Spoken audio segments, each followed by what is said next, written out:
নমস্কাৰ অন্য খবৰ হৈতে পুনৰ ষ্টুডিঅ'ৰ মজিয়াত মামনালিছা কিমান সুৰক্ষিত আপোনাৰ ডাকঘৰত জমা ৰখা ধনৰাশি আপোনাৰো কষ্টোপাৰ্জিত ধনখিনি আত্মসাৎ কৰিব পাৰে আপোনাৰ অজ্ঞাতে পোষ্টমাষ্টৰে অনুৰূপ ঘটনা সংঘটিত হৈছে উদালগুৰি জিলাৰ মৌগাঁও ডাকঘৰত ভুক্তভোগী গ্ৰাহকে লাখ লাখ টকা আত্মসাতৰ অভিযোগ তুলিছে পোষ্টমাষ্টৰৰ বিৰুদ্ধে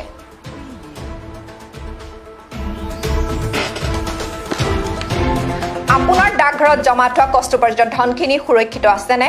আপোনাৰ জমা ধন ৰাখিও আত্মসাৎ হ'ব পাৰে আপোনাৰ অজ্ঞাতে এনেধৰণৰ ঘটনা সংঘটিত হৈছে উদালগুৰি জিলাৰ মৌগাঁও ডাকঘৰত নিজৰ জমা ধন একাউণ্ট বহিৰ নাম চিল থকাৰ পাছতো জমা নোহোৱাত ক্ষোভিত ৰাইজে মৌগাঁও ডাকঘৰত লগালে তলা ডাকঘৰত টকা জমা থৈ গাঁৱলীয়া লোকৰ মাজত হাহাকাৰ পৰিস্থিতিৰ সৃষ্টি হৈছে লাখ লাখ টকা আত্মসাৎ কৰাৰ অভিযোগ এজন পোষ্টমাষ্টৰৰ বিৰুদ্ধে নিজৰ জমা টকা নিজৰ ডাকঘৰৰ একাউণ্টত জমা নোহোৱা দেখি উদালগুৰি জিলাৰ মৌগাঁও ডাকঘৰত ৰাইজে লগাইছে তলা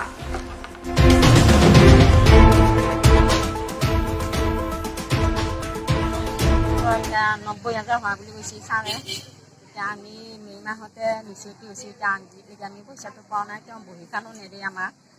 এতিয়া কিবা ক'লে ক'ব বোলে হ'ব নহয় কিয় ভয় কৰিছা দিন কেনে বুলি কয় সেইমতে আমি ইমান দিন ৰখিলোঁ এতিয়া আজিকালিকে এতিয়া আমি এইবিলাক কথা শুনি পেলাই এতিয়া আমাৰ ভয় লাগছে ঘৰতো গালি খাইছোঁ সেনেকুৱা এতিয়া হৈছে এতিয়া মৌগাঁও পোষ্ট অফিচত থৈছিলে আপুনি পইচাটো পোষ্টমাষ্টৰজনৰ নাম কি ৰমেশ বড়ো আপোনালোকৰ পইচাটো জমা হোৱা বুলি কৈছিল জমা হোৱা বুলি কয় ষ্টাম্প মাৰে আপোনাৰ বহীটো এতিয়া আপোনাৰ তাত নাই